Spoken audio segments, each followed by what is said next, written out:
نحمده ونصلي على رسوله الكريم أما بعد فأعوذ بالله من الشيطان الرجيم بسم الله الرحمن الرحيم يسألونك عن الأنفال قل الأنفال لله والرسول فاتقوا الله وأصلحوا ذات بينكم وأطيعوا الله ورسوله إن كنتم مؤمنين يسألونك عن الأنفال سوال کرتے ہیں آپ سے غنیمتوں کے متعلق. قل الانفال للہ والرسول، آپ کہہ دیجئے غنیمتیں اللہ اور اس کے رسول صلی اللہ علیہ وسلم کے لیے ہیں. فاتقوا اللہ، پس ڈرو اللہ تعالیٰ سے. واصلحوا ذات بینکم، اور اصلاح رکھو آپس میں.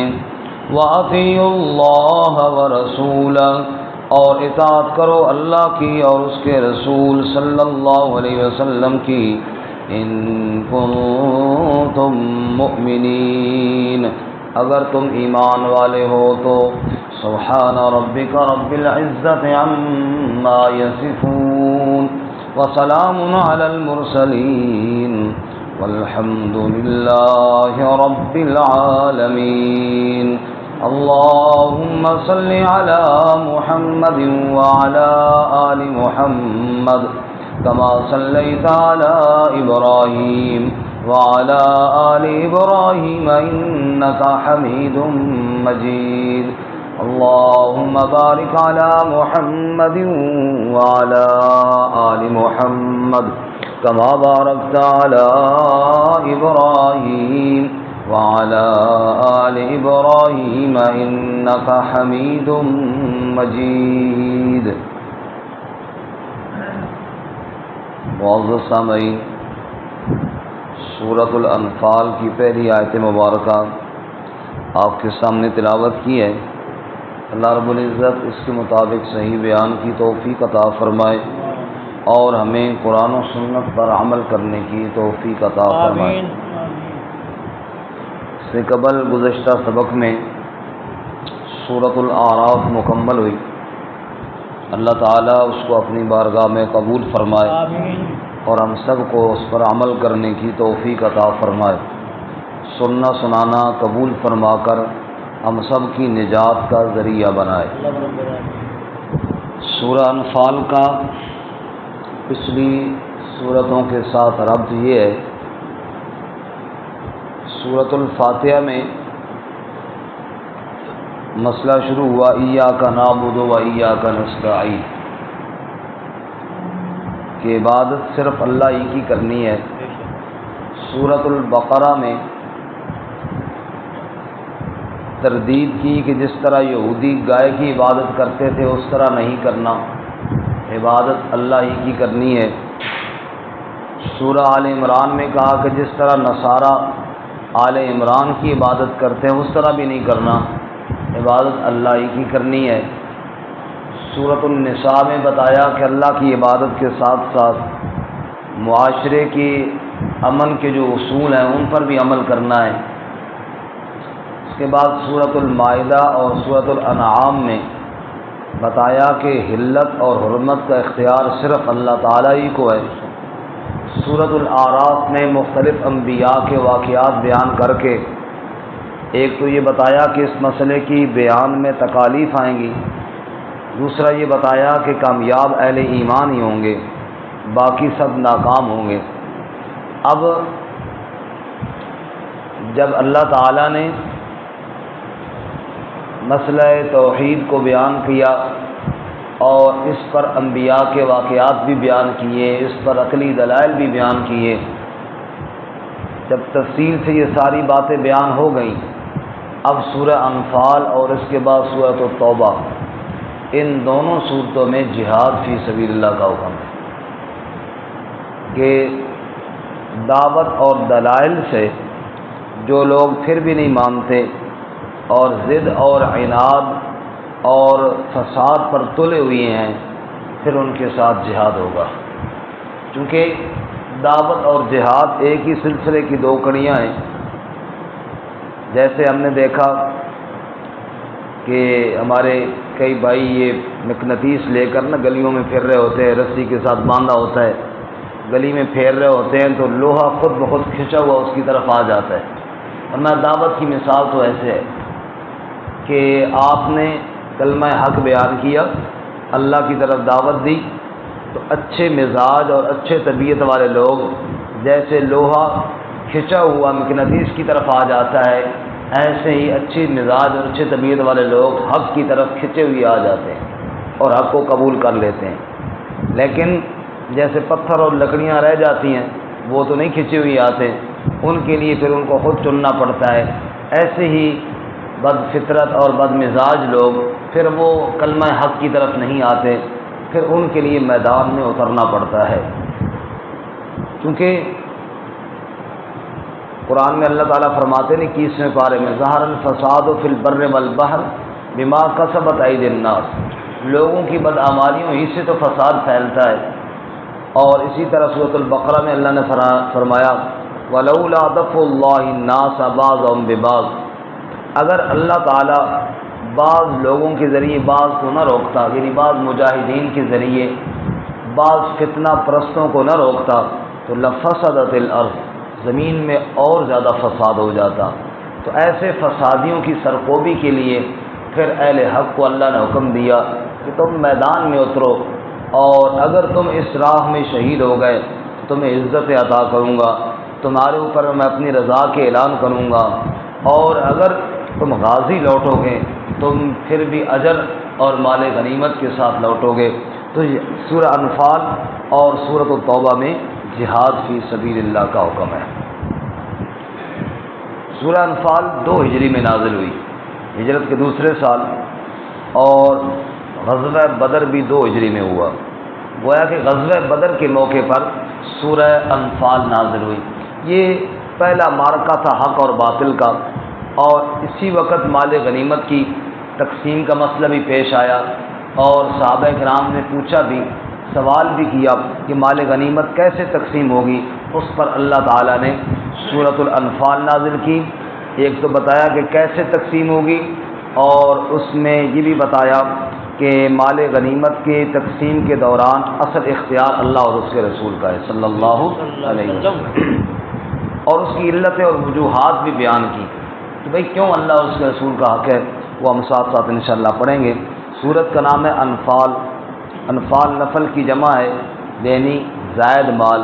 جو اللہ کی راہ میں مجاہدین جب جہاد کے لیے جاتے ہیں تو اللہ تعالیٰ اپنے فضل سے فتح کے بعد جو ان کو مال عطا فرماتے ہیں وہ مال غنیمت ہے۔ ہمارے نبی مکرم سب کو صلی اللہ علیہ وآلہ وسلم کی جو خصوصی صفات ہیں ان میں یہ صفت بھی ہے کہ مال غنیمت حلال کیا گیا ہے۔ حضور صلی اللہ علیہ وسلم نے ارشاد فرمایا فضلت علی الانبیاء بست، مجھے دیگر انبیاء پر 6 باتوں کی وجہ سے فضیلت عطا کی گئی ہے۔ نمبر 1، مجھے جامع کلمات عطا کیے گئے ہیں۔ میں مختصر الفاظ میں بڑی جامع گفتگو فرما لیتا ہوں۔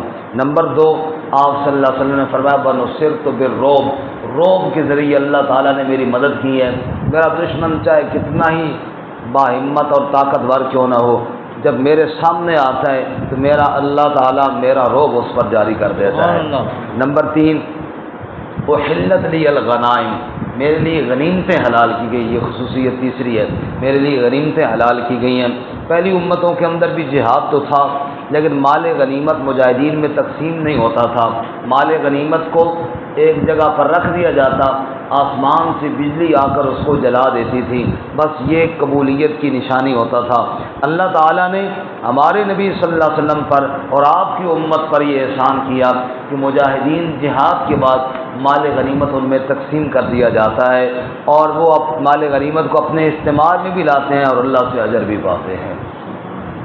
نمبر 4 حدیث پوری ہو جائے، چوتھی فضیلت آپ صلی اللہ علیہ وسلم نے فرمایا جعلت لی الارض کلہ مسجدا وطہورا، یہ ساری زمین میرے اللہ نے میرے لیے سجدہ گاہ بھی بنا دی ہے، طہارت کا ذریعہ بھی بنا دی ہے۔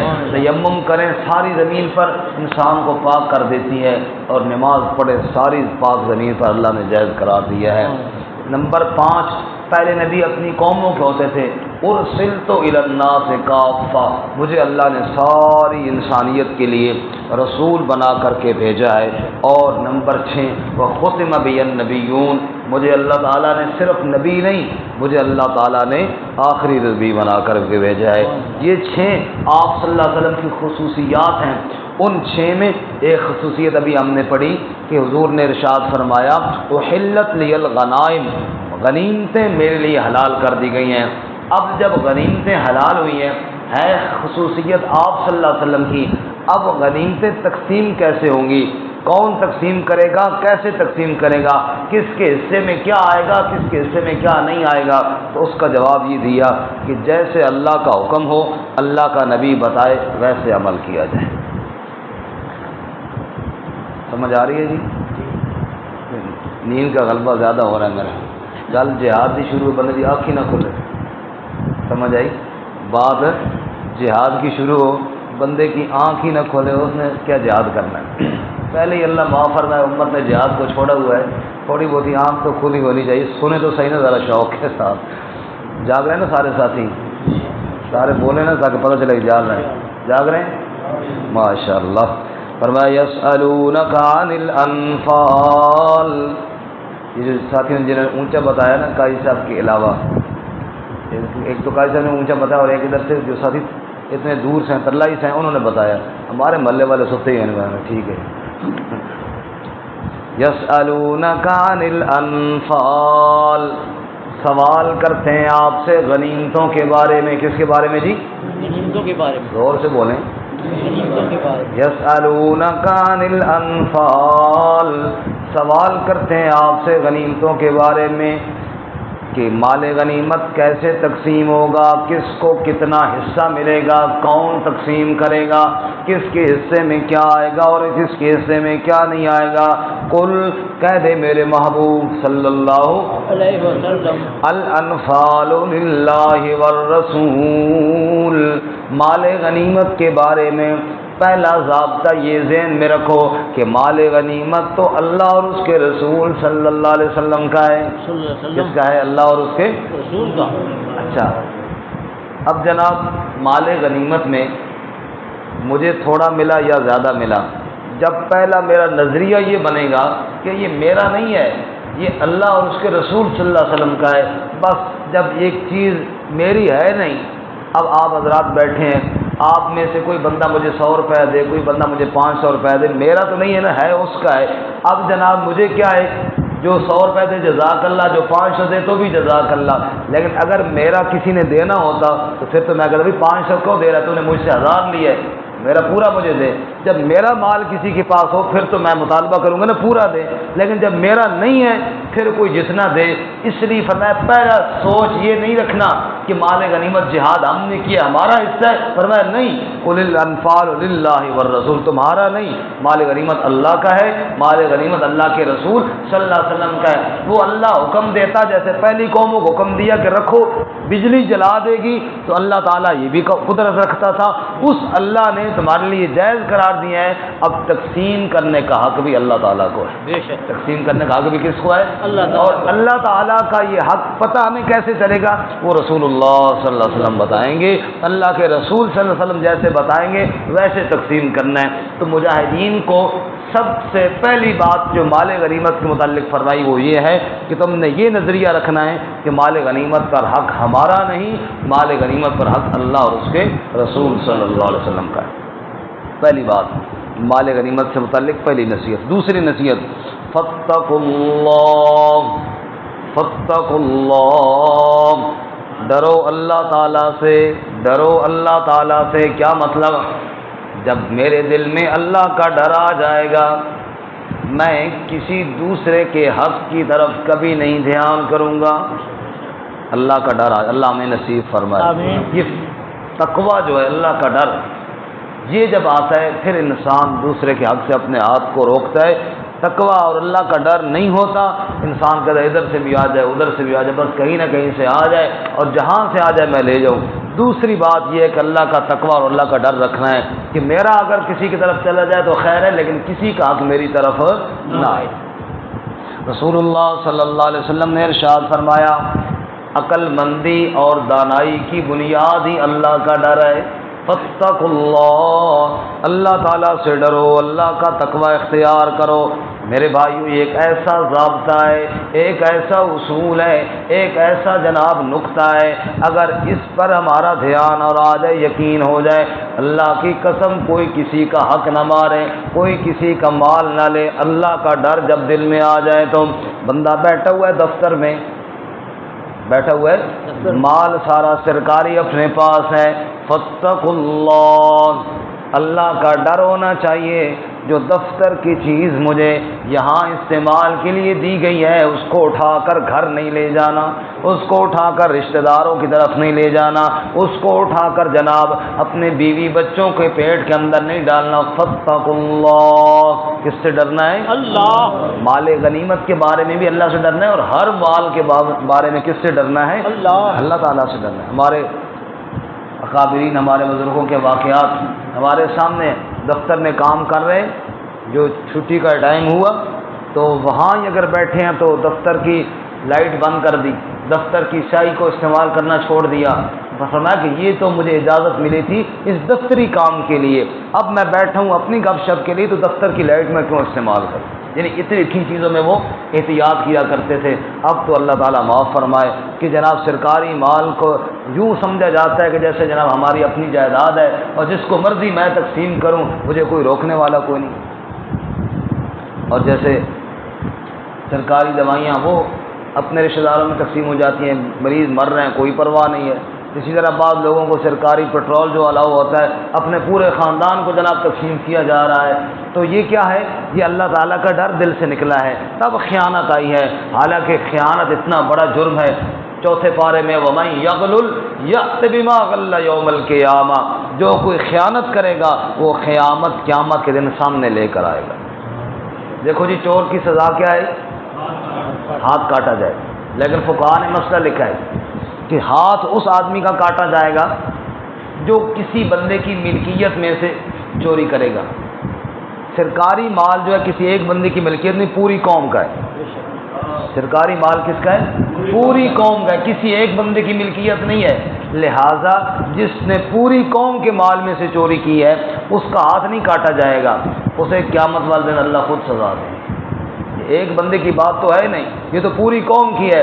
تو نتیجہ کیا نکلا؟ رسول اللہ صلی اللہ علیہ وسلم نے ارشاد فرمایا جس نے خیانت کے ساتھ کوئی مال کمایا اس کے خیانت والی چیز کو جہنم میں پھینک دیا جائے گا. اور جہنم کوئی تھوڑی گہری تو نہیں ہے. صحابہ کرام بیٹھے ہوئے تھے، ایک دفعہ جناب کوئی آواز سنائی دی، صحابہ ڈر گئے. حضور نے فرمایا ایک پتھر تھا جو جہنم میں پھینکا گیا تھا، وہ 70,000 سال کی مسافت کے بعد آج نیچے جا کر لگا اور اللہ نے وہ آواز ہمیں سنا دی ہے. جہنم اتنی گہری.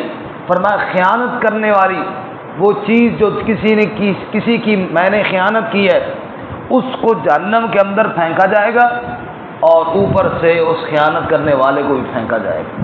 ہے اب جہنم میں ساری آگ، اور اسے کہا جائے گا وہ خیانت والی چیز چوری والی جو تو نے کی ہے، کسی کا حق لیا ہے، وہ نیچے پڑی ہے، اس کو اٹھا کر اوپر لیا. اب وہ جائے گا، اس کو آگ کے اندر اٹھانا کوئی آسان کام ہے؟ اس کا وزن بھی زیادہ بڑھا دیا جائے گا. اب وہ اٹھانے کی کوشش کرے گا، نہیں اٹھا پائے گا، پھر اٹھائے گا، پھر نہیں اٹھائے، جلتا رہے گا، اٹھانے کی کوشش کرتا رہے گا. پھر اوپر چڑھائی پہ چڑھنا ہے جناب، 70,000 سال کی مسافت پہ آنا ہے. اب جناب اوپر کیسے وہ آئے اس وزن کو اٹھا کر؟ فرمایا رسول اللہ صلی اللہ علیہ وسلم نے قیامت کے دن کسی کے کندھے پر بکری سوار ہوگی، کسی کے کندھے پر اونٹ سوار ہوگا. جس نے کسی کی بکری چھپائی اس کی بکری سوار ہوگی، جس نے کسی کے مال میں سے اونٹ چوری کیا وہ اونٹ سوار ہوگا. کسی کے گلے کے اندر 7 زمینوں کی مٹی کا توق ڈالا ہوا ہوگا، جس نے زمین کسی کی دبائی وہ اس کے اوپر چڑھی ہوئی ہوگی. اب یہ ساری خیانت کی چیزیں اس کے اوپر چڑھی ہوئی ہیں. آگ کے اندر جناب وہ جل رہا ہے، اوپر لے کر آنا ہے۔ میرے بھائی زکوٰۃ کا پیسہ ہے، خیرات کا پیسہ ہے، اجتماعی فنڈ ہے، اس میں سے اگر کسی نے کوئی جناب مال آگے پیچھے کیا، جیسے مال غنیمت بھی ایک اجتماعی چیز تھی نا، اس میں سے اگر کسی نے کوئی آگے پیچھے کیا تو کیا نکلے گا؟ کیا نتیجہ نکلا؟ جہنم کے اندر ہے، آگ میں ہے، اور وہ چیز اٹھا کر اوپر لانی ہے۔ اتنا لمبا سفر اوپر طے کر کے کیسے پہنچے گا اور کیسے آئے گا؟ اور اگر خدا نہ خواستہ، کیونکہ وہاں تو ختم ہونے والی زندگی ہے نہیں، سالہ سال کے بعد اوپر آ بھی گیا، اوپر فرشتے کھڑے ہوئی ہیں جو دھکا مار کر اس کو پھر نیچے پھینکیں گے۔ یہ اس کو سزا ہے جس نے دنیا میں کسی کا حق کھایا ہے۔ اللہ ہمیں غیروں کا حق کھانے سے محفوظ فرمائے، رزق حلال ہمیں نصیب فرمائے۔ تو کیا فرمایا؟ فاتقوا اللہ، مال غنیمت کے بارے میں، اجتماعی مال کے بارے میں دوسری نصیحت، فاتقوا اللہ، اللہ سے ڈرو۔ اللہ کا ڈر دل میں آ جائے پھر انسان دوسرے کے مال کھانے سے رکتا ہے، ورنہ نہیں رکتا۔ حضرت سیدنا عمر فاروق رضی اللہ تعالیٰ عنہ کا دور ہے نا جی، آپ راتوں کو گشت کیا کرتے تھے، اور گشت کے دوران لوگوں کے حال حوال معلوم کیا کرتے تھے۔ پتہ چلے میری رعیت میں، رعایا میں کوئی بندہ پریشان تو نہیں، تو ایک گھر سے گزرے جہاں ماں بیٹی سے کہہ رہی تھی دودھ میں پانی ملاؤ، اور بیٹی کہہ رہی تھی امیر المومنین نے منع کیا ہوا ہے۔ تو انہوں نے کہا امیر المومنین تھوڑا ہی دیکھ رہے ہیں۔ تو بیٹی کہنے لگی امیر المومنین تو نہیں دیکھ رہے، لیکن امیر المومنین کا رب تو دیکھ رہا ہے، جس کو کہتے ہیں تقویٰ۔ امیر المومنین کا رب تو دیکھ رہا ہے۔ بس حضرت عمر رضی اللہ تعالیٰ عنہ نے گھر دیکھ لیا، اور صبح اس بیٹی کے لیے اپنے بیٹے کا رشتہ کا پیغام بھیجا، اور اس لڑکی کو اللہ تعالیٰ نے یہ اعزاز عطا فرمایا کہ وہ امیر المومنین کی بہو بنی۔ سبحان اللہ، اللہ کا ڈر اتنی بڑی چیز، فرمایا کہ یہ اتنی اللہ سے ڈرنے والی یہ ہے۔ اصل میں ہم تو رشتوں میں مال زیادہ دیکھتے ہیں، لیکن وہ لوگ رشتوں میں ایمانداری اور دیانت زیادہ دیکھتے ہیں۔ تو اللہ ہمیں ڈر نصیب فرمائے۔ فاتقوا اللہ، ڈرو اللہ تعالیٰ سے۔ دو باتیں نا، پہلی بات مال غنیمت اللہ اور اس کے رسول کا حق ہے، نمبر دو اللہ سے ڈرو تم جناب، نمبر تین وَأَصْلِحُوا ذَاتَ بَيْنِكُمْ، آپس میں صلح رکھو۔ آپس میں کیا رکھو جی؟ صلح رکھو۔ یہ جو آپس میں حسد اور نفرت اور بغض ہوتا ہے نا، یہ بھی انسان کو کئی گناہوں پر آمادہ کرتا ہے۔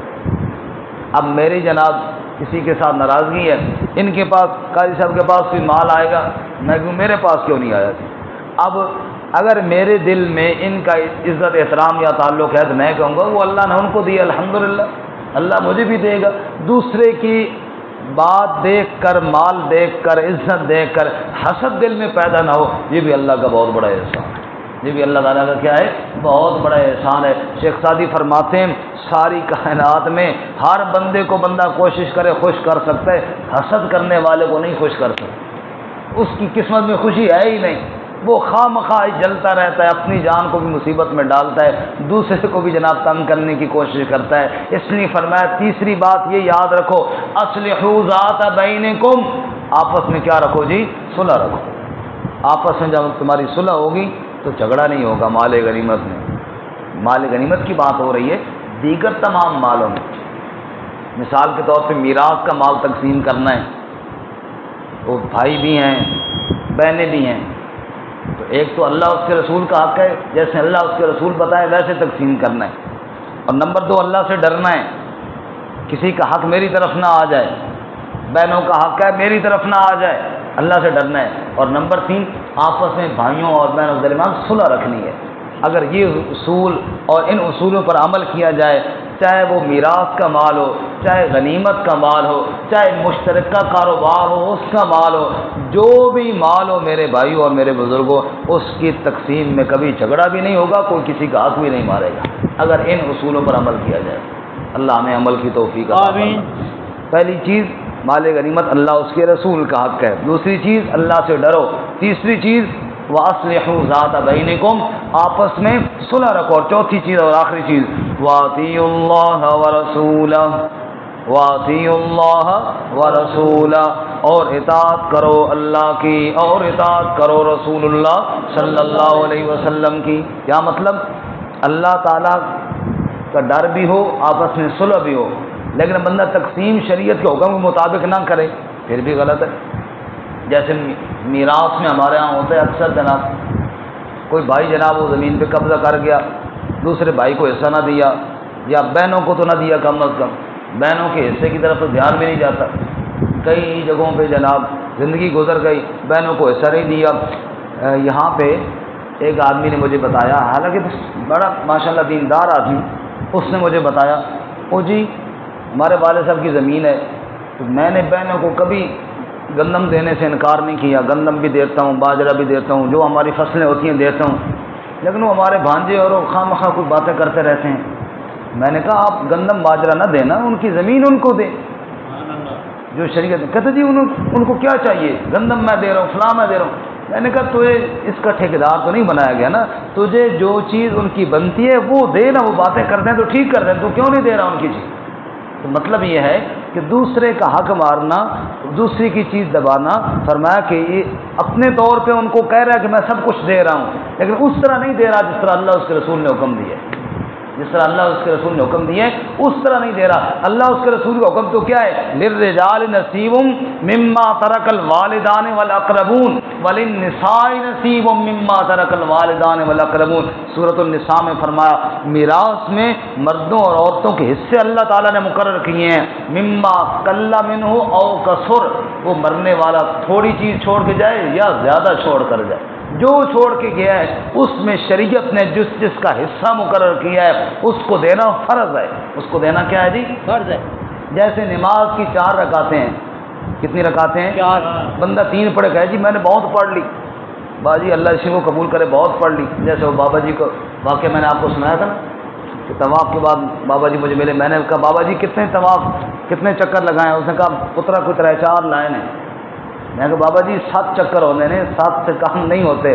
کہنے لگا بچیا تیری گل بھی ٹھیک ہے، تو وہی گل کرنی جیڑی تو پڑھی ہے، تو میں یہ گل کر رہا ہاں کہ اللہ 3-4 بھی قبول کر کے بڑی گل ہے، کوئی اساں پوچھنے والا کوئی نہیں۔ بندہ آوے نماز کے لیے آئے 4 رکعت تک مجھے 3 پڑھے اور کہ ماشاء اللہ کو کون پوچھنے والا ہے، یہی قبول کرے گا، یا اللہ بس میں تو تھک گیا۔